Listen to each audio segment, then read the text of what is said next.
Fontana, California, 1948. The war was over.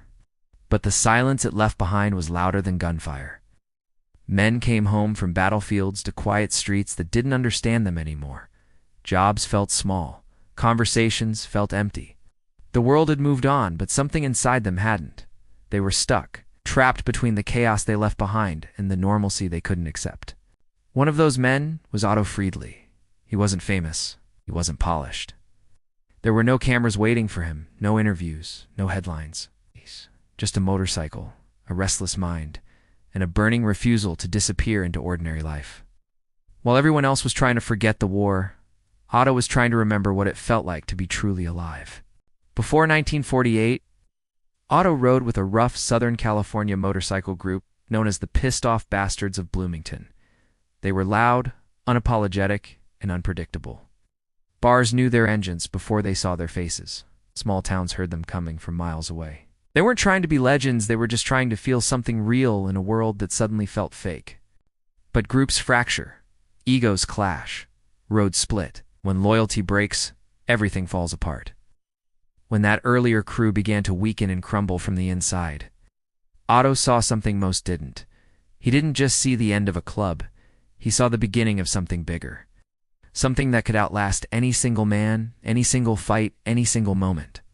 On a hot summer night in 1948, in a small garage in Fontana, he gathered a tight circle of loyal riders. No contracts, no press, no grand speeches. It's just a shared understanding that ran deeper than words. They didn't fit into the neat post-war world being rebuilt around them. They didn't want to.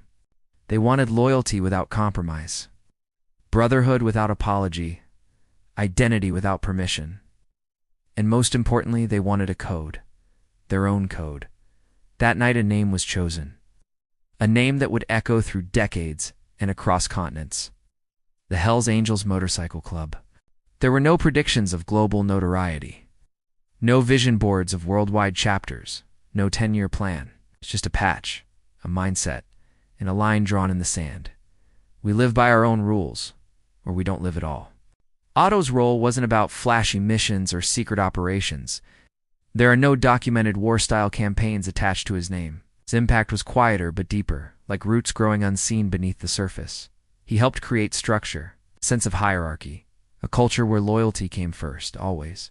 If you wore the patch, you earned it through blood, sweat, and time. If you betrayed it, you were erased.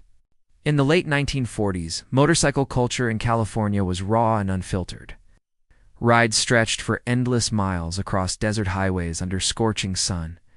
Bars became sacred meeting grounds. Rivalries sparked like wildfire.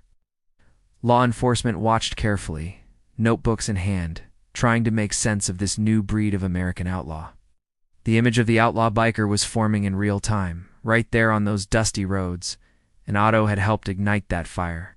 As the years passed, leadership energy shifted north to Oakland, where a man named Sonny Barger would later organize and expand the club into a national force. Barger would become the public face, the strategist. The voice that spoke to reporters, that built alliances, that turned a regional club into an international phenomenon.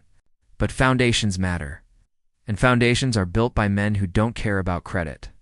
Before the expansion, before the headlines, before the international chapters and global reputation, before the movies and the myths, there was a small group of riders in Fontana who refused to fade away, who refused to be forgotten, who refused to let the silence win. And at the center of that moment stood Otto Friedli, a man history barely photographed, rarely quoted, and never fully documented. No journalist followed him, no biographer tracked him down, no documentary crew knocked on his door.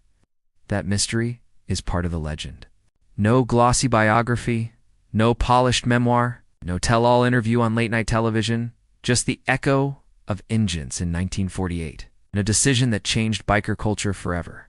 A decision that rippled through time and became something nobody could have predicted. Every empire has a public face. Every movement has its heroes who stand in the spotlight. But sometimes, the real story begins with the man who simply decided, we're not done yet. The man who looked at a fractured group and saw potential. The man who chose loyalty over comfort, brotherhood over safety, freedom over acceptance. Otto Friedli didn't set out to build a legend. He just refused to live a lie. And in that refusal, in that single act of defiance against a world that wanted him to settle down and shut up, he created something that would outlive him by generations. So when you hear the roar of a motorcycle engine cutting through the quiet night, remember that sound started somewhere, with someone. In a small garage in Fontana, California, where a group of men decided that ordinary wasn't good enough, that safety wasn't worth the price, that freedom meant more than approval. And at the center of it all was a man named Otto, a ghost in the machine of history, forever riding in the shadows of the legend he created,